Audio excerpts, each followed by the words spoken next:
Welcome to Practically Pastoring, a podcast by pastors for pastors who want to share ideas, become better shepherds, and have a good time with friends. My name is Frank Gill. I'm a campus pastor in Milwaukee, Wisconsin. I'm your host for the show today. I am here with the guy who was the best man in my wedding. He's the lead pastor in the Church of Baltimore, Maryland, Jeff Simpson. Hey. Down in the hot, humid Sumter, South Carolina, I am here with the very creative campus pastor, Delmar P. Hello. This senior pastor is one half of the highly acclaimed and almost award-winning podcast, The Morning After Ministry Show, all the way from sunny Safety Harbor, Florida, Andrew Larson. I would like to share ideas and have fun with my friends. Lastly, he is the lead pastor of a church in Tarpon Springs, Florida. He is a Jacksonville Jaguars still, for some reason, and he is the other half of that almost award-winning podcast, Timothy Miller. And I'm not giving away my shot.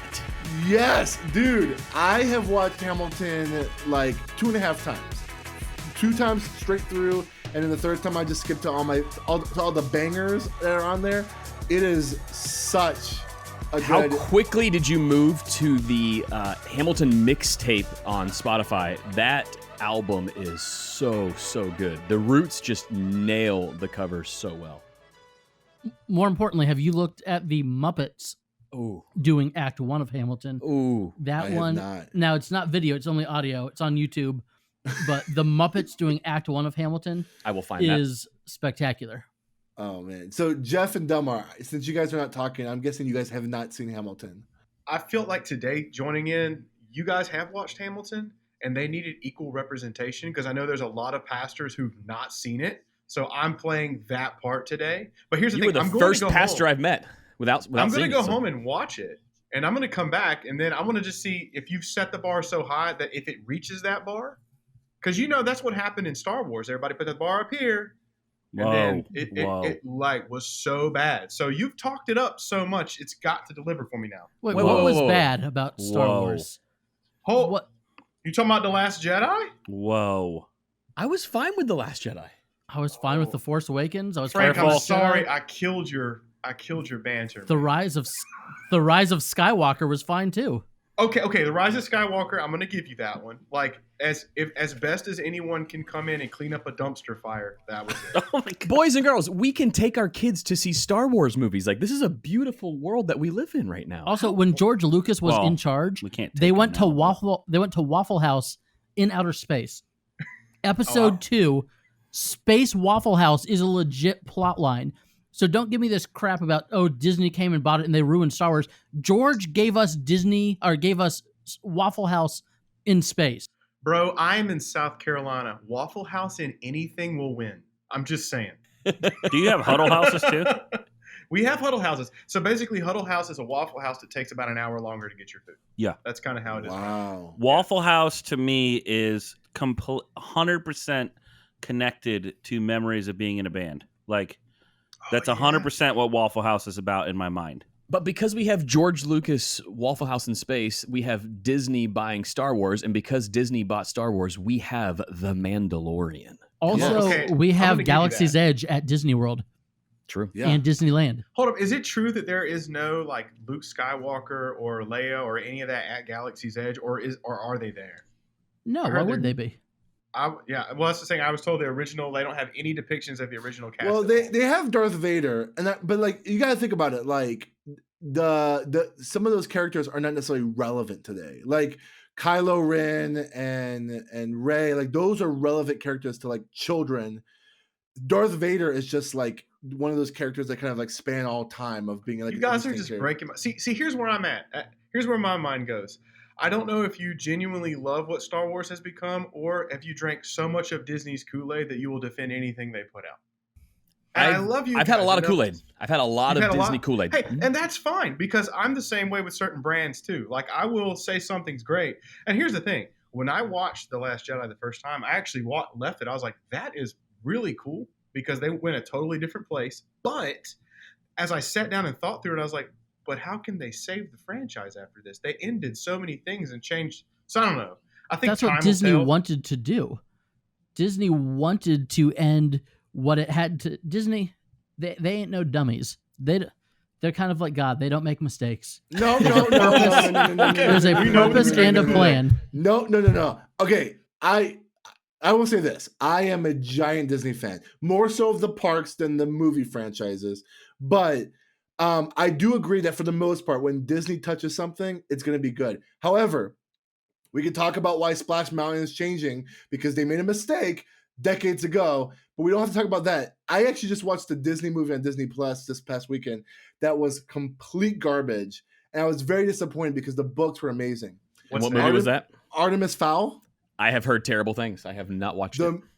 So the storyline is actually kind of interesting. It has to do with like fairies and trolls and kind of like magic and stuff like it's like an interesting storyline. So basically the whole staff of Bethel Church. Wow. We'll get there. So we'll get there. We'll get there. But anyways, to bring this all back, I don't know how we went from Hamilton to Star Wars to this whole journey where we go here to Waffle House somehow. But let's go back to Hamilton and just say this. I love Disney. I know Tim, you were just in the parks. You got the secret preview. Magic Kingdom. Yeah, what's your Disney Instagram account? You have a special Instagram account we do. for Disney. It is at Millers and Monorails. That is where we post all things Disney from our Miller party, which is my favorite. I love it. Yeah. So you had like a special sneak preview as a season holder. I was thinking about this. So there's two places I love to go to at Disney World that are not good rides, but they're great because they're relaxing, they're cold, and it's after a long day of walking, they're great to stop at. The first one is in Tomorrowland, the one where you see the innovations over the decades. It's a great, big, beautiful tomorrow. Yeah. Shining at the end of every day. I love that. I love that ride because the modern day is definitely like 1996. They need to update the modern. They need to update the modern day. Future looks like the past. Kitchen and living room from Growing Pains, and you So I love that. But the other ride I try to always ride is the Hall of Presidents. Not Classic. Because I care about seeing all the presidents and animatronics. It is just like typical patriotic propaganda. But if they, like now that Hamilton is somehow in the Disney universe, if they took Hamilton and somehow just wiped out Hall of Presidents and did like Act 1 of Hamilton with like robotic rapping, that would be... With that blasting air conditioning. With that such a cold air conditioning. I've taken so many naps in Hall of Presidents. Perfect. It's so great. That's like the college football thing they used to have at Rock the Universe. Oh, yeah. Yeah, exactly. Go hide out in the air conditioning. Yes. In the horror monster makeup show? There will have to be a day. I think there is a weird correlation with pastors and Disney World. We have to talk about Disney World because 3 of the 5 here are big Disney fanatics, and so we should talk about that one day. Well, to be fair, I've not been to Disney since I was 15, guys. So I'm pretty sure a lot's happened since. What's the roller coaster that came out with Aerosmith? You know, that was the Rock last and roller that's coaster. When I went. Wow, that's the last time I went. That was opening. That still exists, right? Yep, it still exists. My kid's favorite ride. Now, my brother and his wife, they are, they have the tickets every year. They got married at Disney World. So I think we should just do a podcast from Disney once we've made it. Done. I mean, I'm pretty sure Tim and Andrew can make that happen. We absolutely can. I'm holding down the fort of pastors who I have not seen Hamilton and I don't like theme parks. So Disney's like the last thing I think of. I'm like, what should we do for vacation? We have full representation here, Jeff. I mean, somebody out there has to relate to me. Jeff, I can't do it. One day when this podcast makes it, I will watch Hamilton. And I don't know, some company wants us to do a live show in Orlando. We will go to Epcot and I will convince you why you as an adult will like Disney. So if you're taking notes, Jeff does not like musicals, he does not like theme parks, and he does not like American football. I never said I don't like American football. Well, based on rugby. On your Facebook posts. Yes, I do like rugby. And if I had to only live on Australian National Rugby League and the NFL never came back, I wouldn't be upset. Yikes. Hey, let's dive into Clergy CliffsNotes. Clergy CliffsNotes are stories, articles, and ideas we found on the internet that we think are interesting, that have something to do with pastoral ministry and pastoring people. This first one is such a hot topic right now. I would love for Jeff to get us started. Andrew and Tim mentioned this on their other podcast called The Morning After Ministry Show. Jeff, what is your Clergy Cliff Note? Well, I don't know if you guys heard about this. It's a pretty low-key thing that happened in the world of pastors. But there's this little small church. It's in a little town named Redding in California. It's a little church named Bethel, or Bethel, some people like to say. But basically, they had I'm trying to be gracious here, but there was a Lord of the Rings moment in the middle of what I assume was a conference. Yeah, they're diehard Lord of the Rings fans for sure. Yes, diehard Lord of the Rings fans. So, I mean, if you don't know what I'm talking about, Google it.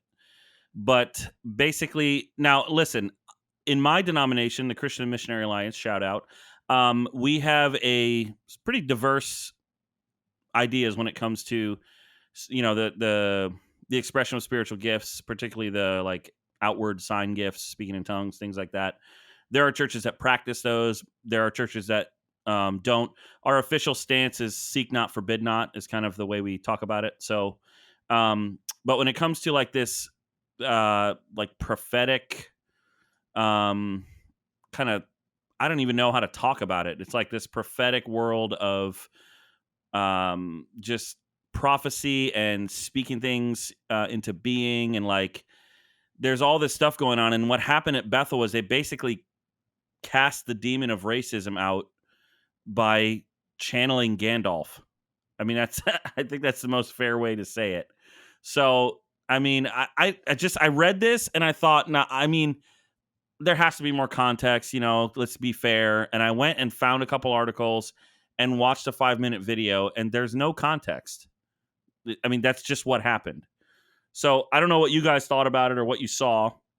I assume most of you are in denominations or churches that are less comfortable with the prophetic, this kind of expressions than what Bethel seems to be. So what did y'all think about it? And then I have one more question at the end. So Jeff, on the things that you're against, you're now adding the Wizarding World. We have added the Wizarding staff and incantations from stage on a Sunday service. I'm actually a very big Lord of the Rings fan. Okay, big Lord of the Rings, but against incantations on Sunday to dispel against racism. Lord of the Rings, yes, I am against and that. let's get it straight here. If you're going to do the Lord of the Rings part, at least get it right. You can't chant the incantation after the staff has been slammed, right? Like, it doesn't work that way. It's not going to work. Especially if quote, you're going to say, quote, I think it's important of you to share the vision of Gandalf. The vision of Gandalf, as captured in the movies, is quite clear. The incantation first, and then the staff. Well, see, I think just to be fair for anyone who hasn't heard it, the incantation was "You shall not pass." Right? I mean, they said it 3 times because Trinity, of course, right? That's a given. And then, but see, I thought they would have leaned into like "My precious." Like, to me, like that could become a song for them. Like they could have a whole marketing strategy behind it. Have a ring, representing like kingship. Like, it's such Bethel. But actually, the first time I saw it, what came to my mind is they killed racism and Kenneth Copeland killed COVID. Like, we're fine now. We're right? set. We are set. So when we talked about this offline. Like, there was the article that you mentioned, Jeff. Pulpit and Pen is one of those watchdog sites that is sometimes not the best source of information. To be fair, they are very sometimes they start. I don't align. Yeah. They start a pot necessarily things they think are wrong. It's just a different denomination or whatever. And but I saw a tweet of someone talking about this, and many of you guys are like, okay, I'm not here to defend Bethel, but odds are, it's probably just something whack, but it's not going to be as whack as people are talking about witchcraft. And then you're right. I watched the video and I'm like, yeah, there's no way to clean this up. I thought maybe it was just a youth pastor doing a sermon illustration gone awry or something. But no, it's not. It's straight up what we are describing. It went awry. It went awry. And I think again, I don't want to defend Bethel in this capacity. I think there are other issues that they have that we could talk about besides the witchcraft, Gandalf, Lord of the Rings thing. But it's it's one of those things where it's I don't know. I mean, I think I actually do know the answer to this, but I don't know who's the accountability in this saying this may be a weird idea. This is a little off-brand for even Bethel. which is not off-brand for Bethel actually. But like, who is there? No one there to do that. And I think that's what kind of like shocked me when I saw this, because it's like, it's not even funny to think about. It's funny to us because we're not at that church. But like, imagine the like people go to that church thinking, I am like hungry spiritually and I hate the sin of racism and I do want to see it pass.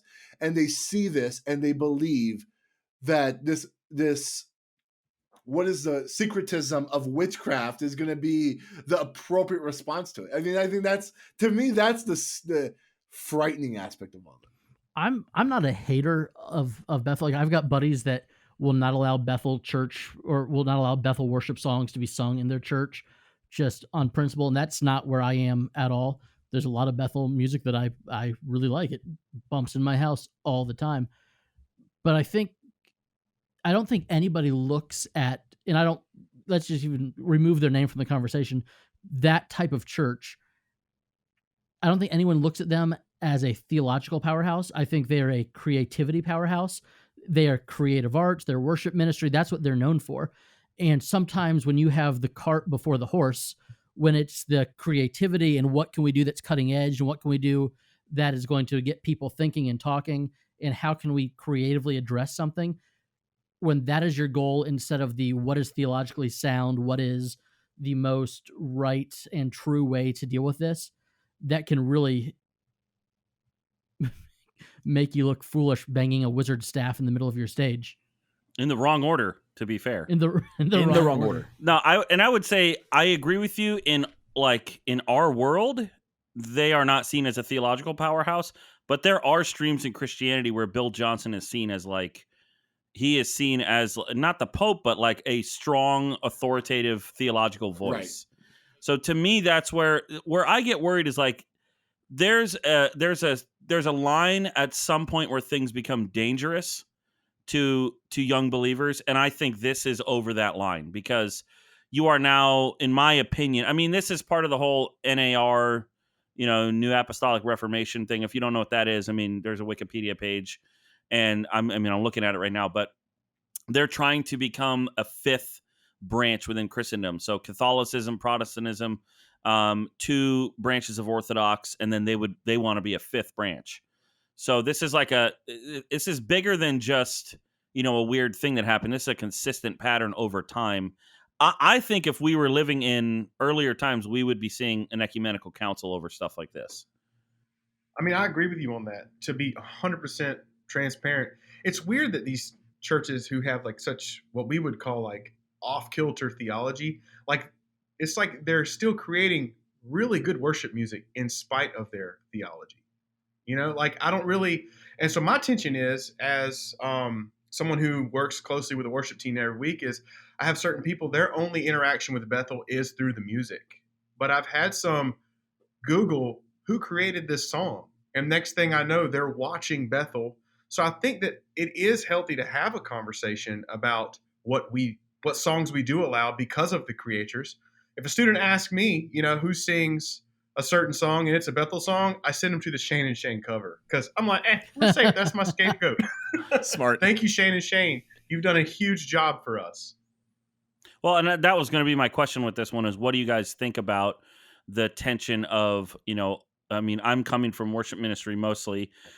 And as lead pastors, we all have a hand in what's happening, in our worship ministries and what's going on a Sunday morning. So I think it's a question of, do you, like Andrew, like you said, out of hand, say, because of the where this song came from and the theological, ideas going on in that church, we just are going to me, that's kind of like a play it safe card. We're just not going to even go there.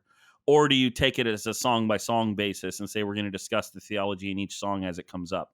For me, I'm more of the song by song basis thing because I think it opens up much more opportunity for discipleship and for my people to be able to think for themselves and reason theologically for themselves, which is way, way better to me than just canceling something out of hand and not having to deal with it. I think you go to Paul at Mars Hill. Paul's there at Mars Hill and he says, in whom we live and move and have our being. Here he's quoting a poem that was very popular in Athens. It was not a poem written about God as we know and understand the expression of God that Paul was talking about, but that poem he used to be like, here is how it can be addressing the one true God. And if Paul could do that with a very secular poem, I think it's easier for us to do that with a worship song that is written by a group that misses the mark by a little bit. Yeah, this is a conversation we're having at my church even right now. I had a new member just a few months ago stumble across Bethel and said, "Hey, I noticed we played a Bethel song on Sunday. I looked them up. Their theology is whack. What do you say? Why are we doing all of Bethel's music?" And I say, well, we don't do all of Bethel's music. We handle this on a song-by-song basis. I've had this conversation with our worship director, and that's kind of how we treat it. Do we agree with all of Bethel's theology? No, but are there some songs that I feel like we can sing on a Sunday morning? Yeah. You could kind of say the same thing about C.S. Lewis and some of his theological ideas and reading his works. But Andrew, something you just said made me think of another sort of to play devil's advocate. When you quote Paul at the Areopagus there, saying and quoting a secular poet, if I was on sort of the Bethel end of this, maybe that's a way that I could argue for using Gandalf as an example of how things work. I mean, to be charitable and fair, maybe that's where things are going. As I watched the clip of the video, I don't know how you get there, but I'm trying to be charitable too. Well, and maybe in the next few days we'll get more than the 5-minute video circulating, and there might be a 42-minute video or something that we'll all sit through and group text each other about. But I don't know. I definitely think it's creating a bigger conversation about contextual worship. Like I remember before this, remember the time New Spring did on Easter morning on the highway to hell.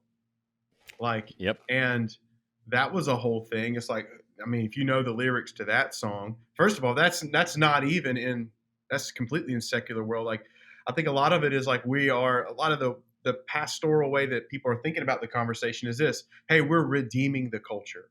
But I think it's the line of like, okay, what can we redeem versus what should we reject? And I think we don't want to upset people, so we kind of go around the conversation. But I think having these conversations, taking it case by case, is important. You guys remember Phillips, Craig, and Dean? Absolutely. Oh, yeah. They had that song that was really popular called "You Are God Alone." Remember that song? From before time began. They were oneness Pentecostals. Yeah. They were. I did not. They were know modalists. that. They didn't believe in the Trinity.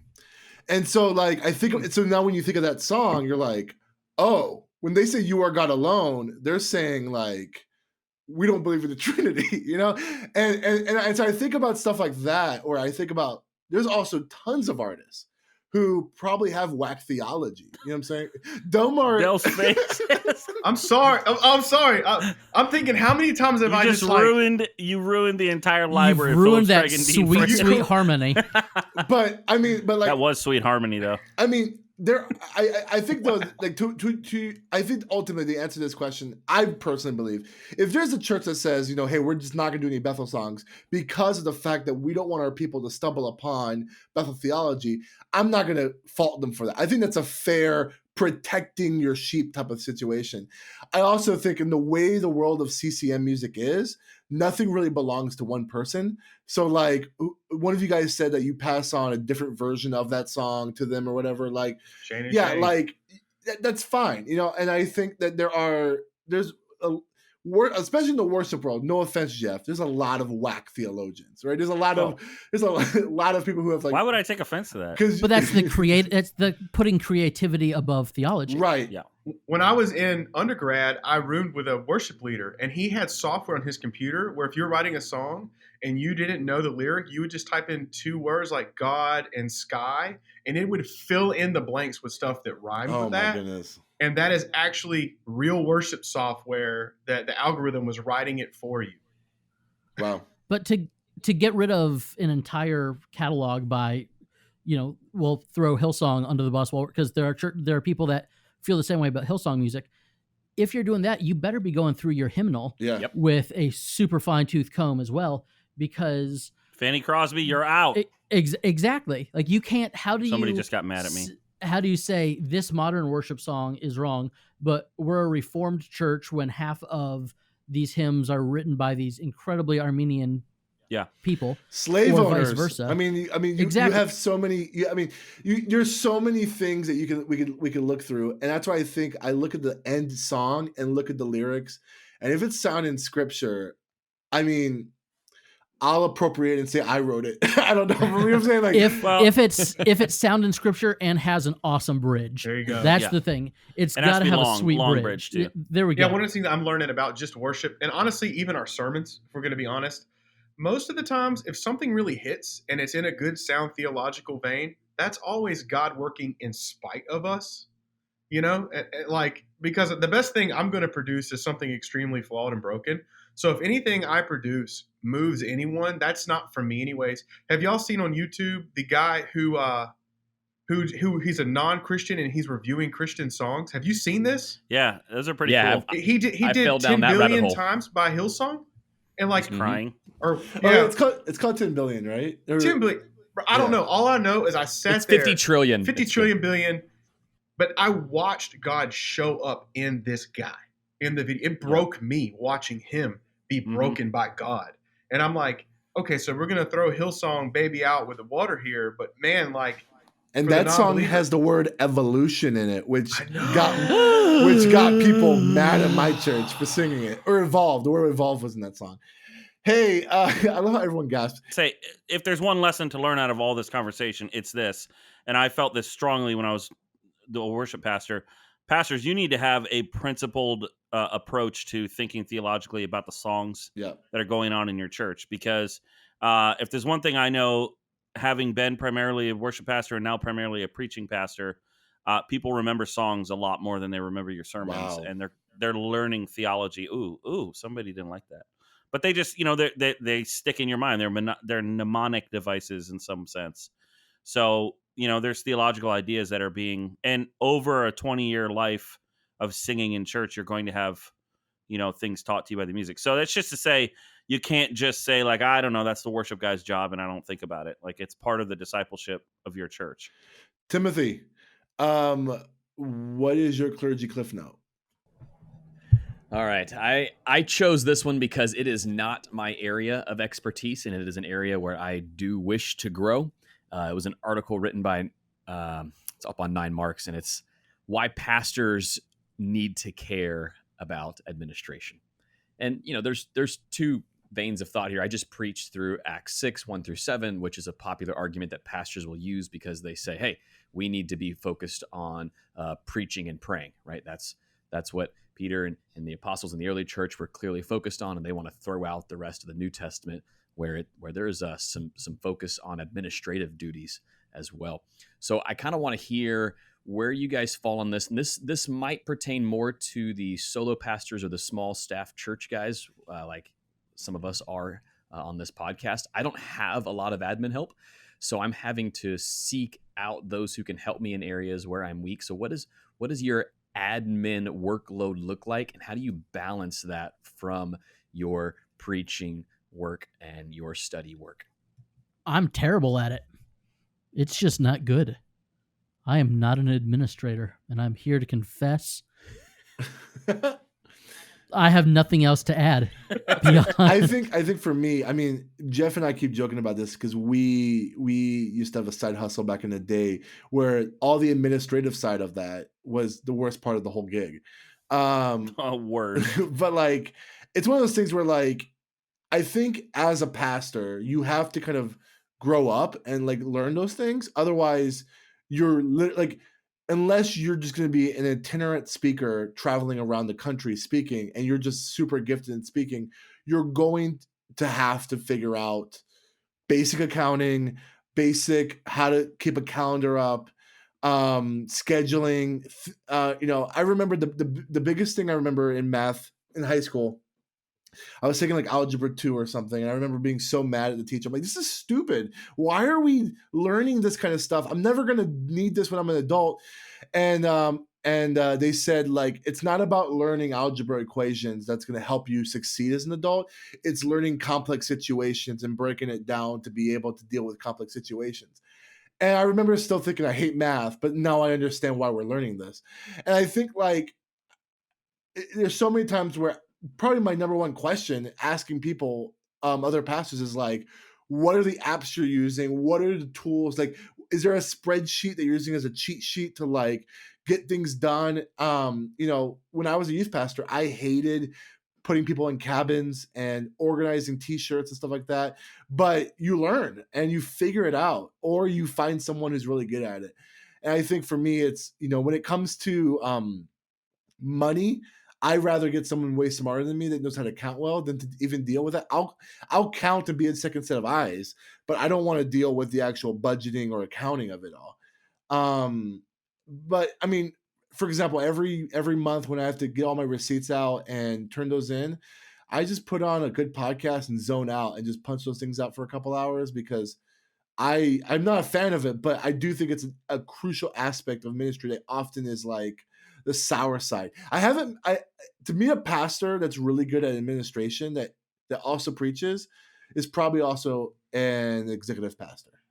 That's what I was about to say. Well, first of all, practically, have you heard of Shoeboxed?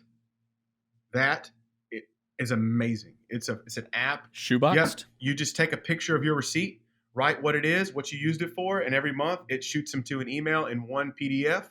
Like, that's how I send it to my assistant, because I stink at receipt. I got that shirt that says I may have lost my receipts, but not my salvation, because that was me. But yeah, Shoeboxed is awesome. If you're listening now, check that out. But for me, when it comes to administration, that's not my wheelhouse. I wish it was, but it's not. Like, when I have it, I feel the joy leaving my body.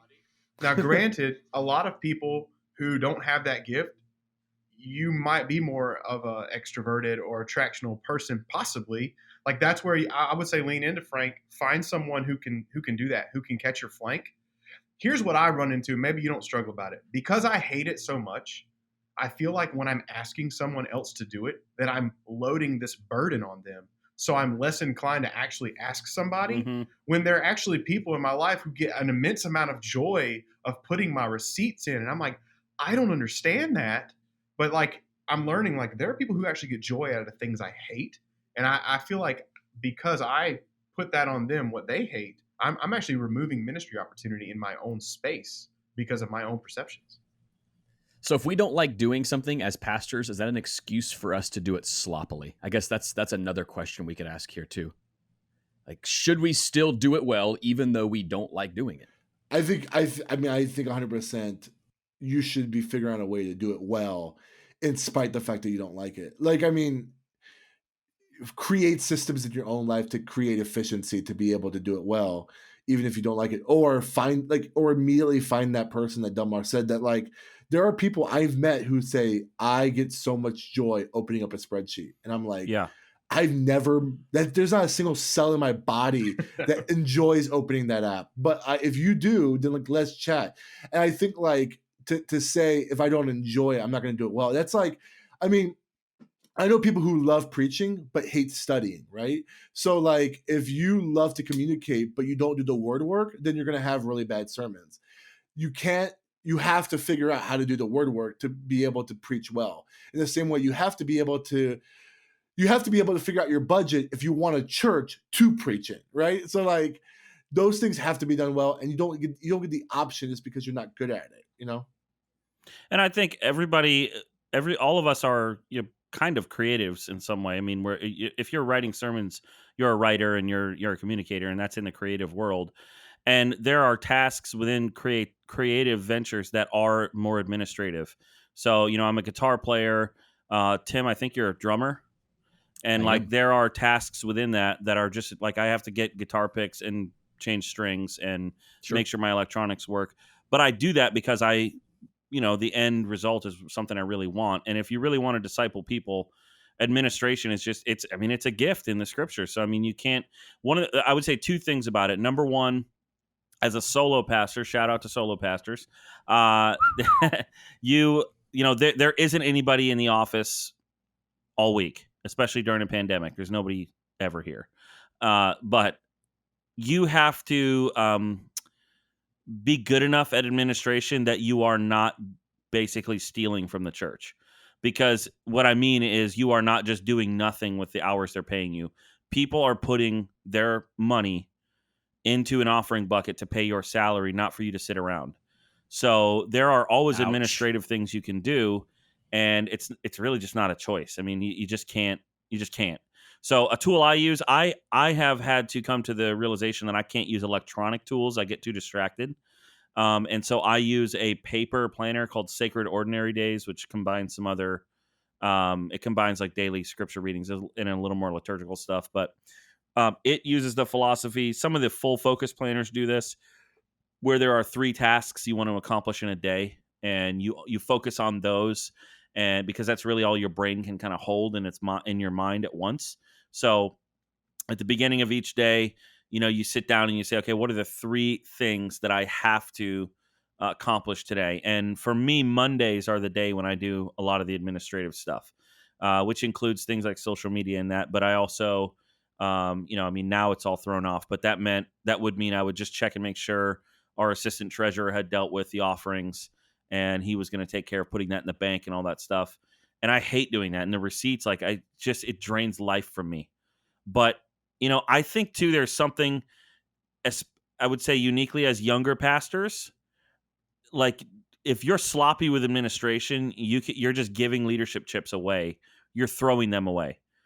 You're losing respect and trust. Yeah. Because you're not taking that part seriously. And most people that are boomers that I know, administration is really important to them.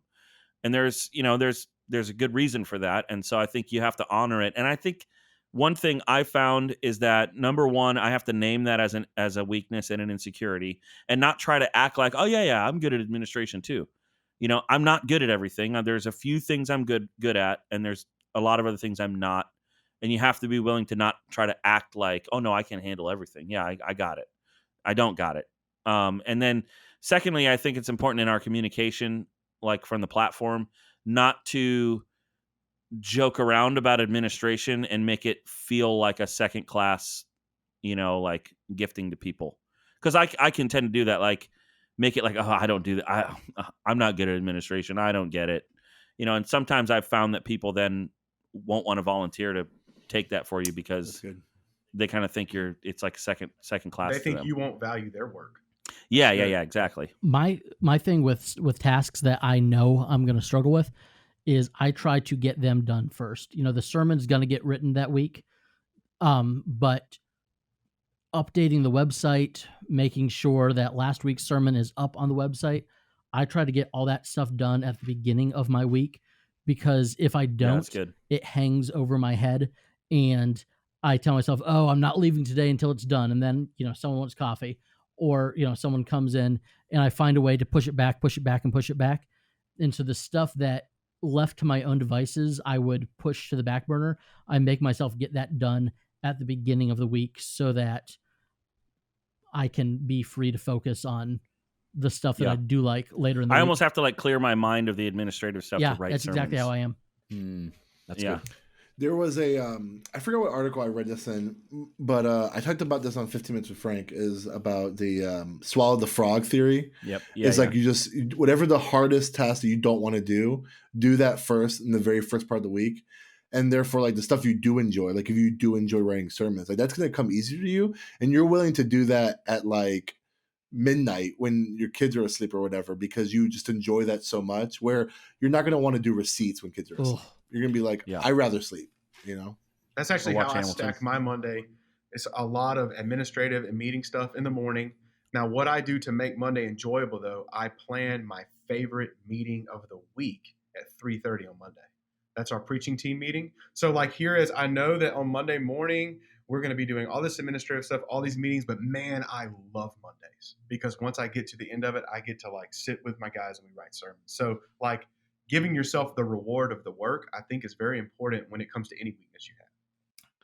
Hey, that was a great discussion, guys. Let's transition into the main discussion of our time today. What I want to talk about is all of us here. Andrew's the oldest. He's like, what, 47? How, dude? I am 37. You're 37. Jerk. I was off. You are way bolder than I am.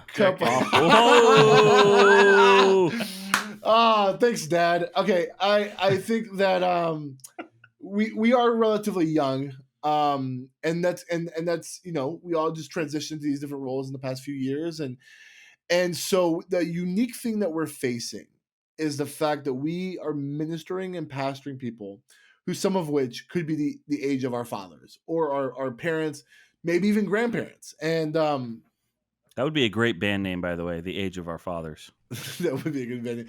I guess really my question is good. My question to you guys is this: is how is that working for you guys? Because I know when the biggest insecurity I had in youth ministry for years was not talking to the kids, but talking to their parents in a way where I can have the authority to speak unto where I feel like there's issues going on in the home. And so as a youth pastor who doesn't have any kids, that was a big insecurity of mine, speaking into the lives of parents and saying, hey, if you do this in the home, maybe this will help your child's spiritual life.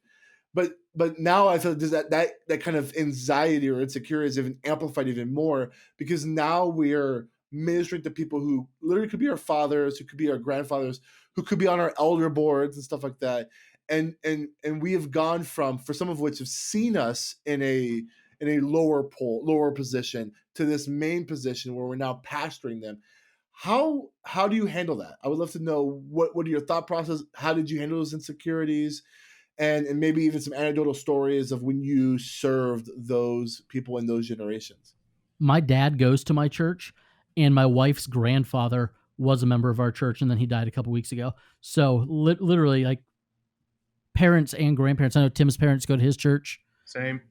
Yeah, it's a weird thing. But one of the things that was so fortunate, and I don't know that I saw it this way at the time, but at the church I was at previously, I got put in charge of the Young at Heart ministry, and we're in Florida. So like, you up north people, you think senior citizens begin at 55. We're thrilled if we get a 55-year-old to show up. We're like, hey, that guy is young enough to climb a ladder. He's gonna, that's literally the discussion that we have when someone, a young whippersnapper shows up. But so I got put in charge of this ministry that was 75 plus, and it turns out that being present and listening to people is what gives you credibility. Yeah. Sitting and taking time to be with somebody, to hear them out, and just giving them your time and your attention is amazing, the relational capital that you can build with just a little bit of time. And not even every person, like in my church, there was one or two hospital visits at the beginning that the word of that spread. Yep. And it was like I had the ability to lead like I hadn't before that. For those of you who are from other areas, like in student ministry, if someone my parents' age wanted to talk to me as a youth pastor, that meant one thing: I was in trouble. I mean, like, honestly, if I'm getting a call from somebody, 55, 65, I'm in trouble. And so now I know the first time that I realized that is really clear for me. A lady says, I need to talk. So the whole day I'm sitting here going, crud, what did I do? And she walks into the office and sits down and then just starts telling me about her child. And like starts openly weeping. And I don't know what to say. Right. And then all of a sudden I'm like, well, how old is your child? And then she's my age. Yeah. And I realized this is a whole different thing that I'm used to. And honestly, God, Jeff, what you just said, I mean, that's all I had in me in that moment was like, I'm going to listen. I'm going to pray. And it's whole lot of, I can't fix it, but I can be here with you. That's how it's been for me. Have you ever been in those moments where you're talking to someone and you're hearing them pour out their hearts, and you're just the whole time you're quietly in your head, praying, Lord, give me the words, because I have no idea how to respond to this. Yes. I don't have any personal experience in this. And I'm just my face is just attentively listening. In my mind, I'm like, Lord, please help me. Give me the words right now. Come on, give me. Because yeah, I mean, I feel like every hospital visit I go on, every funeral that I've ever had to do, I just plead with God as I'm listening to them share their story. I need words because I don't have them right now. And every time the Lord came through, right? Every time the Lord's here's some words. And sometimes it's just I hear you. I know you're hurting. Let me, really simple, practical stuff that seems like it has no actual effect is what people need to hear, Yeah, this is a very real insecurity for me. I'm 32 years old. The average age of my congregation is over 65. So for me, it has been a lot of questioning God in my own private time of God, why do you have me serving? I feel so blessed to serve at the church that I'm at because we have a lot of giants in the faith at my church, as in people who have known and walked with the Lord longer than I've been alive. And here they are willingly submitting to decisions that I've made and willingly coming alongside of me and offering to help. So it's been very humbling for me over the last year since I've stepped into this new role at my church. And for me, it has been how open am I to inviting these spiritual giants to walk with me, to wrestle with me, and to pray alongside of me. I've gotten a lot of help from some really great men and women in my church who, man, I don't think I could have done this without them. And then I've got seminary professors in my church, some who will check my exegesis. They'll have out logos and they will, in between services, I have had pronunciations and my Greek tweaked so that way I could fix it for second service. So it's wow. Very intimidating sometimes even preaching in that context. Yeah. So very real struggle in my world, but one that's also incredibly humbling as well. I think one thing that we, as younger pastors, we think that someone is out looking to get us. And, here's this old person that wants to come and stomp me down. But I find that 99% of the time, older people really want younger people to succeed. And I think it's so much easier to pastor a church of older people as a young person than it would be to pastor a church of young people as an older person. I think they show up with the mentality that they're going to be your cheerleader and they're going to trust you until you give them a reason not to. And so the default setting, I think, for most of the people that I've dealt with is that they are so ready to cheer you on and to be in your corner. And so don't you dare give them a reason not to be. That you're not in their corner or that they don't perceive you as being on their side, then you get in big trouble. But I think the default is that they want nothing more than for you to succeed because that's their church. That's their legacy. They've been given to that place for however many years. Of course they want you to succeed. I mean, can we just go ahead and agree? Thank God for the older people who are following Christ in our congregation. Oh yeah, for sure. Absolutely. Thank God that they will speak in and step in between services. I've had the same thing, man. I was doing communion, my first time doing communion at this campus, and one of those men just came up to me. He goes, "I've heard you preach. I've watched you do communion before. That wasn't you." He's like, "You need to be you. Don't try to be the person who's impressing us." He just pulled me aside and I'm telling you because I love you. And yesterday we actually did communion with our load-in team, and he came up and afterwards he's like, "You were you." And I need that. There's an older lady who comes to church several times a week, and she walks it and prays for every staff member by name. And what I'm learning is what you said is absolutely true. Even in the midst of this pandemic, a lot of the last people to stop coming were my older people. Yeah.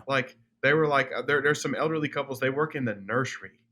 And one of them is even recovering from cancer. And she's like, "I get it. I know my risk, but I know my God." And I'm not saying don't go and not have risk, but I'm saying that kind of faith, it is humbling because I'm like, you have more than I'm given right now. And it encourages me to live up to it. I will say this though. I came in today because I knew we were talking about best tips for this. And I actually called one of my congregants, who's one of the greatest leaders I know.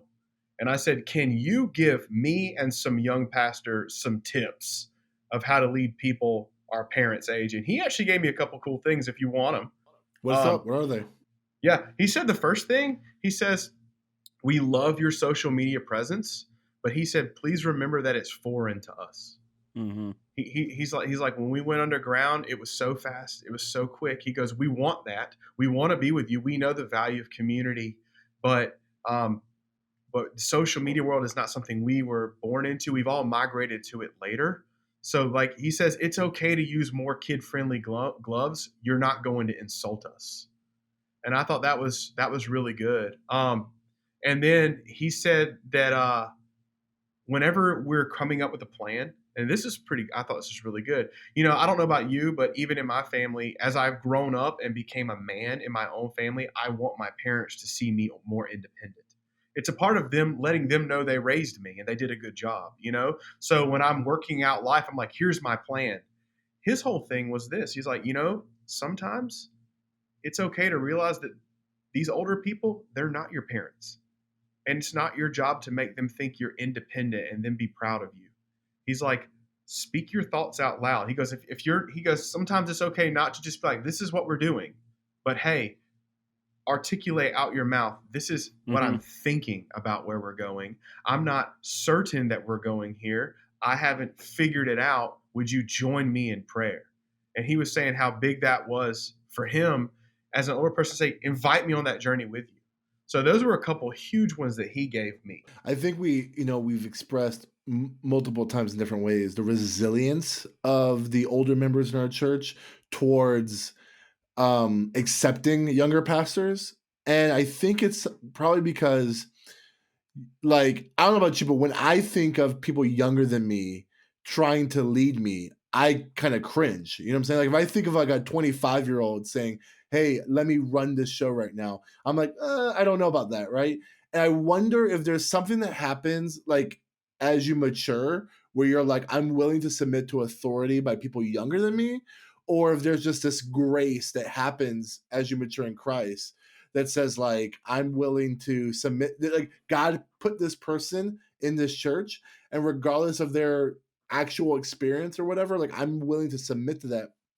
I don't quite know the answer to that question, but what I do know is I'm more often surprised than I am affirmed that an older person is not into my leadership. Like, most of the time it's like, you were present when I needed you. You have preached God's word, and you're willing to see me as a image bearer. Like, those things have allowed me to submit to your leadership, even though they may have gone to seminary and have pastored before me.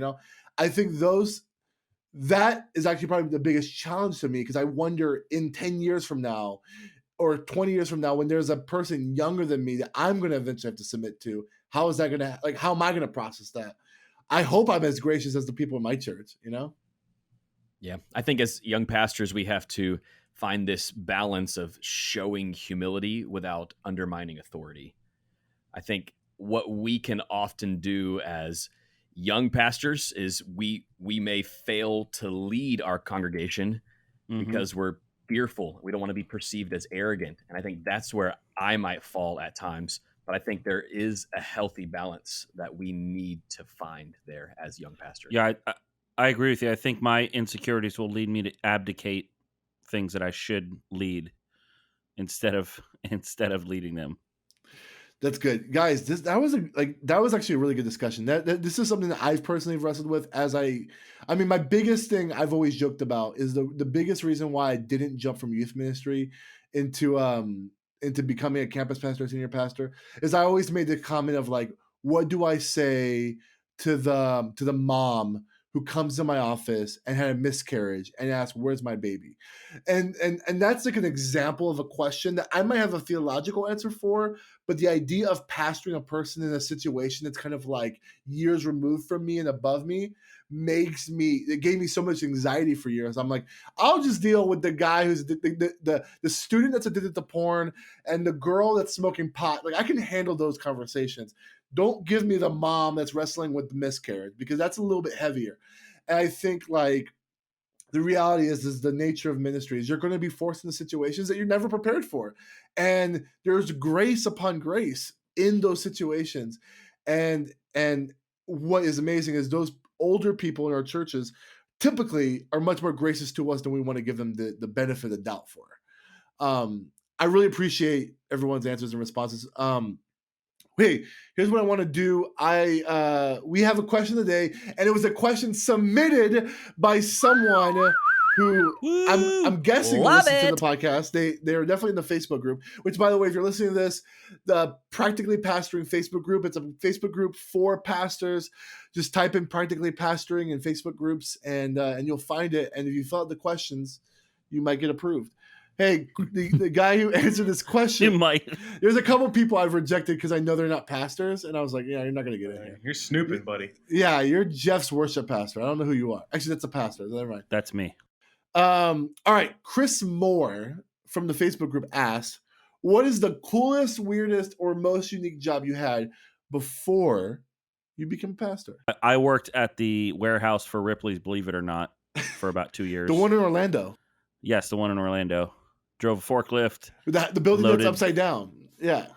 Yeah, but that's not the warehouse. But yes, Oh. the two craziest things that we did while I was there is we built a 12 or 15 foot tall King Kong that was made out of old car parts, and we built it and left it in the parking lot of a Walmart that had just opened in Orlando on Orange Blossom Trail, which is known for other things. But that was pretty cool. And then we had a 30-foot tall statue of Bumblebee that was made out of old car parts.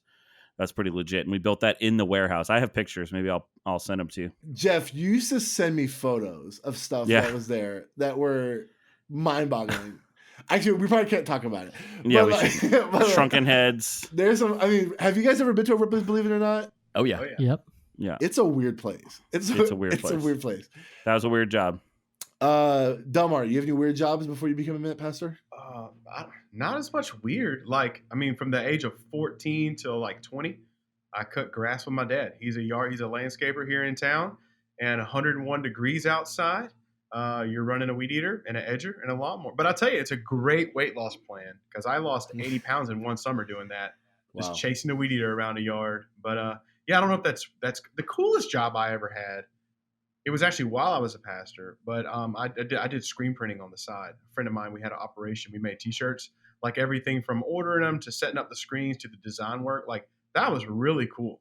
I wish y'all have done some of that too, right? Yep, Jeff and I did something like that. I'll never forget when we decided we needed to quit, though. My friend, he got an entire county's baseball order. We took over the whole county baseball, not even thinking that every shirt had a different back number on it. Thousands of shirts. Those are hard, man. We pulled a 48-hour day. And then I got home. I'm exhausted. Like, literally. Well, that's 2 days, right? Yeah, I slept at his house overnight. I slept on his just combining couch. the hours between the two of you. Okay. 48 hour. Like, I slept at his house. Then the next day he calls me. He goes, dude. I'm like, yeah, man, we got it done. He goes, bro, we ran 2 entire teams. We put the numbers on the wrong side of the jersey. And Frank and I used to have a screen printing company, and we made one of our big orders, and all the shirts were the wrong color, and we had to eat that cost. The bad thing is terrible. They needed the shirts by like the following Tuesday. Yeah. So we were literally running around to every Michael's in the Tri-County area buying all their Gildan shirts, the craft shirts.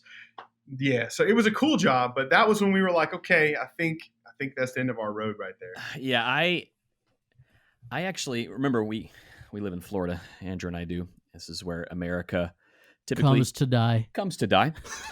And I found myself selling door-to-door prearranged funerals and cemetery grave plots, and I did that for about a year.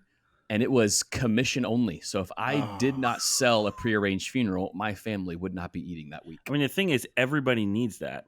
Everybody needs it. That's the sell. But that's what you customers. Hold on. How did you start the conversation? Can you just give me a demo? You just knocked on my door, and you're going to immediately talk about my death.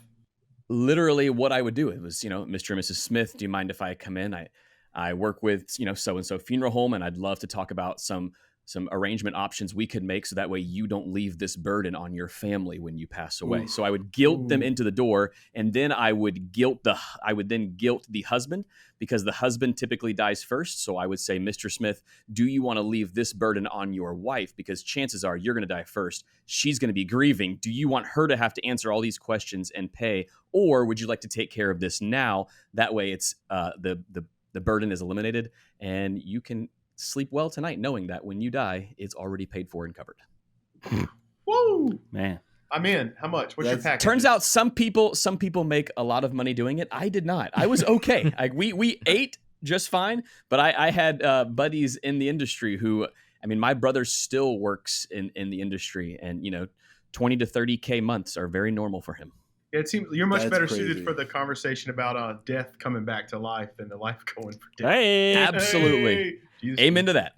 I never did that, but I spent 3 years of college working at Denny's. So our Waffle House talk earlier kind of hurt my feelings a little bit because I am very much a Denny's loyalist.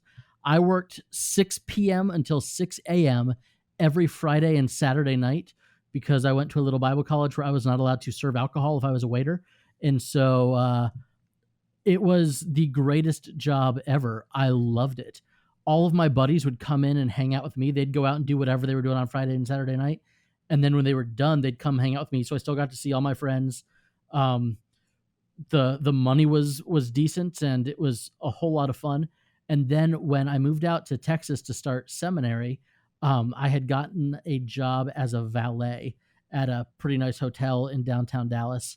And that was just fun because you got to drive some really cool people's cars. I met Chameleonaire a couple of times. That was pretty awesome. That's such an obscure rapper. Oh my gosh. That's so good though. The Jonas Brothers back in 2008. They were at our hotel and they were just incredibly kind to me. Kanye, he was also on, kind of on the tour circuit, and he had to take the freight elevator and we weren't allowed to look him in the eye. What? That was a legit, listen, it was like when he was on tour with Rihanna in 2008, there were specific rules that we had to follow when he was at the hotel. And again, great way to lose weight because you're sprinting to go get cars, and a whole lot of, zero stress because you leave it with you. You don't take it home. And it was an exciting job. That's why I learned to drive stick so that I could get a job as a valet. That's awesome. I mean, I had a fun job at college. I worked at the kitchen, and I just got to I literally made the food for students, and it was great because I got so much free food. And I learned I will say I learned how to cook from that experience.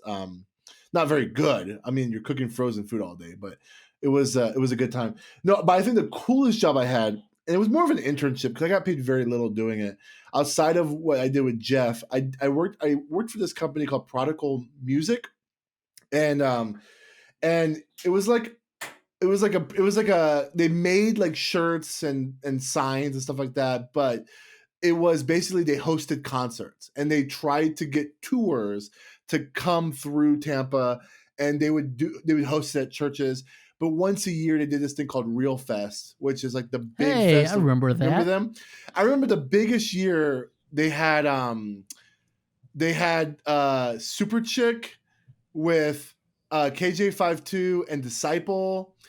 And I didn't really care about them. The bands I cared about was Flyleaf and Maylene and the Sons of Disaster. I think that's the year my band played at Come on. Yeah, not on the same stage. In case anyone's wondering. No. But that was such a fun time because I actually got to do some. Dude, that Maylene show was. The Maylene was. I just introduced my kids to Maylene. That show they were was so freaked out. Wild. It was so great. Yeah, and I also have, and I'm not gonna say this online because I don't know where they are, but I don't like Super Chick vehemently because of that experience. But I do love I met the guys from Disciple and KJ52. They were all super great dudes. And Flyleaf was great. It was such a cool experience. It was hot, man. It was so hot that day. But yeah, it was a big outdoor 3 or 4 stage festival. And I just got to do a lot of cool stuff, meet cool artists and do cool stuff. I got paid nothing. I don't remember actually getting money from doing t-shirts and stuff. But I got a bunch of free shirts and free concerts.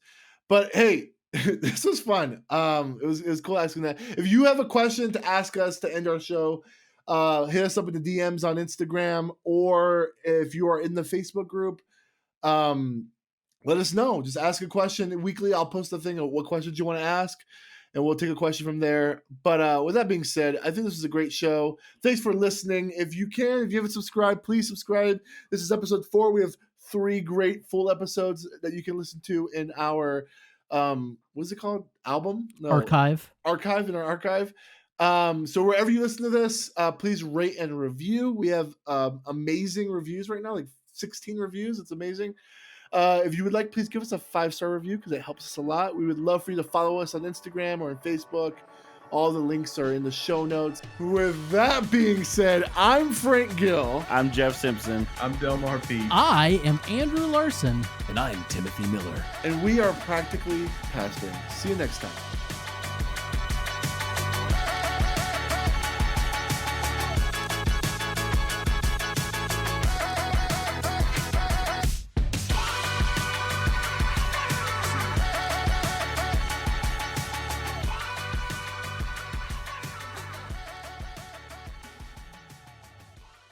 In a world